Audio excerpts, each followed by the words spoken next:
ادع إلى سبيل ربك بالحكمة والموعظة الحسنة وجادلهم بالتي هي أحسن إن ربك هو أعلم بمن ضل عن سبيله وهو أعلم بالمهتدين. السلام علیکم ورحمۃ اللہ وبرکاتہ.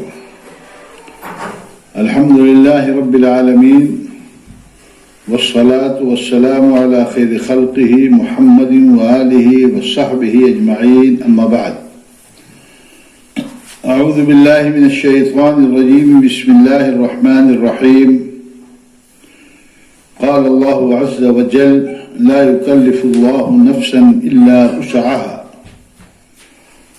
وقال تعالى في مقام آخر: يريد الله بكم اليسر ولا يريد بكم العسر.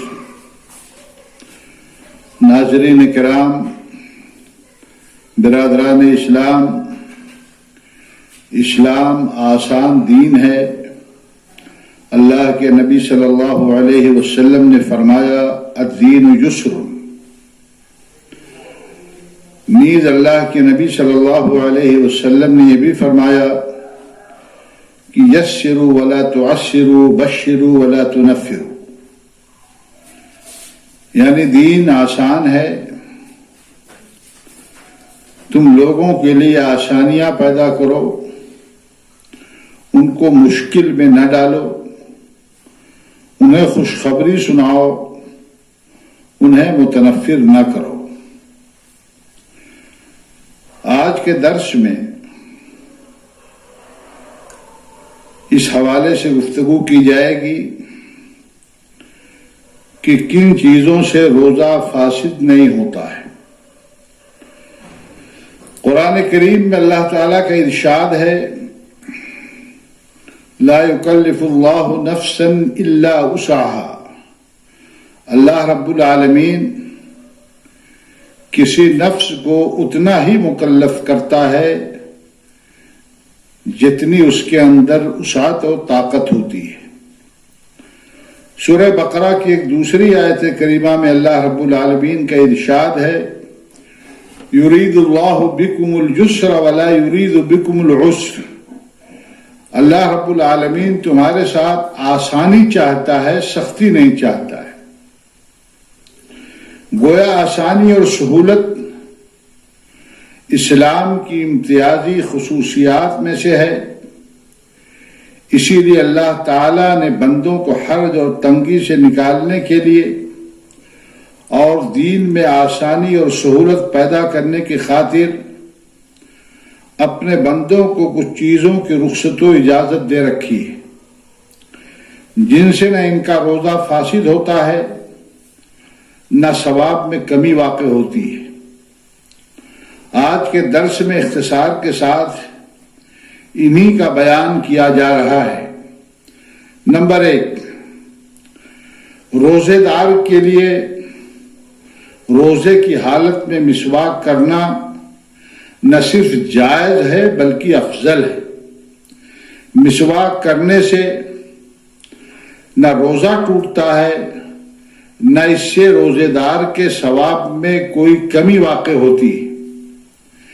اس لیے کہ صحیح احادیث میں روزے دار اور غیر روزہ دار کی تفریق کے بغیر سب کے لیے ہر نماز کے وقت یا ہر وضو کے وقت وضو کرنا اور وضو کے ساتھ مسواک کرنا مسنون و مستحب قرار دیا ہے. اللہ کے نبی صلی اللہ علیہ وسلم کا ارشاد گرامی ہے، صحیحین وغیرہ کی روایت ہے کہ لولا ان اشق علی امتی لامرتهم بالسواک عند کل صلاۃ، بعض روایتوں میں ہے مع کل صلاۃ او عند کل وضوء. اگر ہماری امت کے لیے یہ بات مشکل نہ ہوتی تو میں اپنی امت کے لوگوں کو ہر نماز کے وقت یا ہر نماز کے لیے یا ہر وضو کے وقت انہیں مسواک کرنے کا حکم دیتا. نیز اس سے بھی صریح روایت زیاد ابن جریر کی ہے کہ میں نے روزے کی حالت میں حضرت عمر بن خطاب رضی اللہ تعالی عنہ سے زیادہ مسواک پر مداومت کرنے والا کسی کو نہیں دیکھا۔ یہ صحیح درجے کی روایت ہے جو مصنف ابن ابی شیبہ کی ہے۔ اور حضرت نافع حضرت عبداللہ ابن عمر رضی اللہ تعالی عنہما کے تعلق سے بیان کرتے ہیں کہ وہ روزے دار کے مسواک کرنے میں کوئی حرج نہیں سمجھتے تھے۔ یہ بھی مصنف ابن شیبہ کی صحیح درجے کی روایت ہے۔ دوسری بات، طلوع فجر کے بعد غسل جنابت۔ رمضان کی رات میں بیوی سے ہم بستری کی اجازت ہے، دن میں بیوی سے ہم بستری کی ممانعت آئی ہوئی ہے۔ اگر کسی کو غسل جنابت کی ضرورت ہو اور غسل سے پہلے فجر کی اذان ہو جائے تو اس سے روزہ میں کوئی نقص واقع نہ ہوگا، اس لیے کہ یہ نبی کریم صلی اللہ علیہ وسلم کے عمل سے ثابت ہے، جیسا کہ اماں حضرت عائشہ صدیقہ رضی اللہ تعالی عنہا اور اماں حضرت ام سلمہ رضی اللہ تعالی عنہا بیان فرماتی ہیں کہ نبی کریم صلی اللہ علیہ وسلم اپنی ازواج مطہرات سے ہم بستری کے سبب جنبی ہوتے تھے، فجر طلوع ہو جاتی تھی اور اس کے بعد آپ غسل فرماتے تھے اور روزہ رکھتے تھے۔ یہ صحیحین کی روایت ہے، بخاری مسلم کی روایت ہے۔ اس سے معلوم ہوا کہ اگر کسی روزے دار کو بیوی سے ہم بستر ہونے کے سبب یا احتلام کی وجہ سے غسل کی ضرورت ہو اور وہ طلوع فجر سے پہلے غسل نہ کر سکے تو اس کا روزہ صحیح ہوگا، لیکن اس کے لیے ضروری ہے کہ وہ سورج نکلنے سے پہلے غسل کر لے تاکہ فجر کی نماز قضا نہ ہو۔ تیسری چیز، جس شخص کو اپنے نفس پر قابو ہو وہ بحالت روزہ اپنی بیوی کا بوسہ لے سکتا ہے اور اس کے ساتھ لیٹ بھی سکتا ہے، مگر جس شخص کو اپنے نفس پر کنٹرول نہ ہو اور اندیشہ ہو کہ بوس و کنار کے نتیجے میں وہ بیوی سے ہم بستری کر بیٹھے گا تو ایسے شخص کو روزے کی حالت میں بوس و کنار سے اجتناب کرنا چاہیے۔ ام المومنین حضرت عائشہ صدیقہ رضی اللہ تعالی عنہا سے مروی ہے کہ اللہ کے رسول صلی اللہ علیہ وسلم روزے کی حالت میں ازواج مطہرات سے بوس و کنار فرماتے تھے، مگر آپ کو اپنی خواہشات پر تم میں سب سے زیادہ قابو تھا۔ یہ بھی صحیحین کی روایت ہے۔ چوتھی چیز، کلی کرنے، ناک میں آہستہ آہستہ پانی چڑھانے سے بھی روزہ میں کمی واقع نہ ہوگی، جیسا کہ حضرت لقیط ابن صبرہ رضی اللہ تعالی عنہ سے مروی ہے کہ اللہ کے رسول صلی اللہ علیہ وسلم نے فرمایا کہ ناک میں خوب کھینچ کر پانی چڑھاؤ الا یہ کہ تم روزے سے ہو۔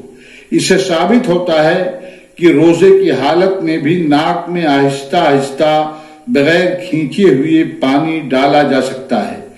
پانچویں چیز، روزے کی حالت میں کسی کھانے یا کسی پھل وغیرہ کا ذائقہ چکھنے میں کوئی مذائقہ اور کوئی حرج کی بات نہیں ہے، بشرطے کی احتیاط رکھا جائے کہ وہ چیز حلق سے نیچے نہ جائے۔ حضرت عبداللہ ابن عباس رضی اللہ تعالی عنہما سے مروی ہے کہ روزہ کی حالت میں کوئی مذائقہ نہیں کہ سرکہ یا اس جیسی کوئی چیز چکھی جائے بشرطے کہ وہ حلق تک نہ پہنچے۔ امام بخاری نے حضرت عبداللہ ابن عباس کی یہ روایت اپنی صحیح کے اندر تعلیقاً روایت کی ہے، اور محدث ابن ابی شیبہ نے اپنے مصنف کے اندر موصولاً اس حدیث کو روایت کیا ہے اور روایت حسن درجے کی ہے۔ چھٹی چیز، استحاضہ خواتین سے متعلق کہ حیض و نفاس کے علاوہ کسی بیماری کے سبب اگر کسی عورت کو خون آ جائے تو اس کا روزہ فاسد نہ ہوگا، اس کا روزہ درست مانا جائے گا۔ اس حالت میں روزہ وہ عورت رکھے گی، نماز بھی پڑھے گی، احادیث میں اس کی صراحت آئی ہوئی ہے۔ آنکھ میں سرما لگانے یا ناک، کان اور آنکھ میں دوائیں ڈالنے سے یا خوشبو سونگھنے سے بھی روزہ فاسد نہ ہوگا۔ ابو داؤد میں حضرت انس رضی اللہ تعالی عنہ سے مروی ہے کہ وہ بحالت روزہ سرما کا استعمال کرتے تھے۔ کسی مرض کے علاج کے لیے انجیکشن لگوانے سے بھی روزہ نہیں ٹوٹے گا، لیکن اگر انجیکشن طاقت کا ہو اور اس سے غذائی ضرورت پوری ہو رہے ہو تو اس کا استعمال روزے کی حالت میں نہ کر کے افطار کے بعد کیا جائے، یہ احتیاط کا تقاضا ہے۔ اگر کوئی روزے دار بھول کر کچھ کھا پی لے تو اس کا روزہ درست ہوگا، اس لیے کہ حدیث میں ہے کہ من نسی وهو صائم فاکل وشرب فلیتم صومه فانما اطعمه الله وسقاه۔ جو آدمی بھول کر کے روزے کی حالت میں کھا پی لے اسے اپنا روزہ پورا کرنا چاہیے، اسے اللہ نے اپنی طرف سے کھلایا اور پلایا ہے۔ یہ بخاری اور مسلم کی روایت ہے۔ حدیث کی دوسری کتابوں میں یہی روایت ان الفاظ کے ساتھ ہے کہ من افطر فی رمضان ناسیا فلا قضاء علیہ، کہ جو آدمی رمضان کے مہینے میں بھول کر کے کچھ کھا پی لے تو اس کے اوپر نہ تو قضا ہے اور نہ اس کے اوپر کفارہ ہے۔ گرمی کی شدت کی وجہ سے اگر کوئی شخص سر پر پانی ڈالے یا پانی میں ڈبکی لگائے یا سر پر تولیہ یا رومال بھگو کر لپیٹ لے تب بھی اس کا روزہ فاسد نہ ہوگا، اس لیے کہ بسند صحیح مروی ہے کہ پیاس یا گرمی کی شدت کی وجہ سے اللہ کے رسول صلی اللہ علیہ وسلم سر پر پانی ڈالتے تھے۔ 11ویں چیز یہ ہے کہ اگر روزے دار کے حلق میں گرد و غبار داخل ہو جائے یا وہ تھوک یا بلغم نگل لے تو بھی اس کا روزہ درست ہوگا۔ یہ چند ایسی چیزیں تھیں جن سے روزے دار کا روزہ فاسد نہیں ہوگا، نہ اس کے روزے میں کوئی کمی واقع ہوگی۔ اللہ ہم سب کو اسلام کی آسانیوں کو جاننے اور بوقت ضرورت ان سے استفادہ کی توفیق بخشے۔ آمین۔ السلام علیکم ورحمۃ اللہ وبرکاتہ۔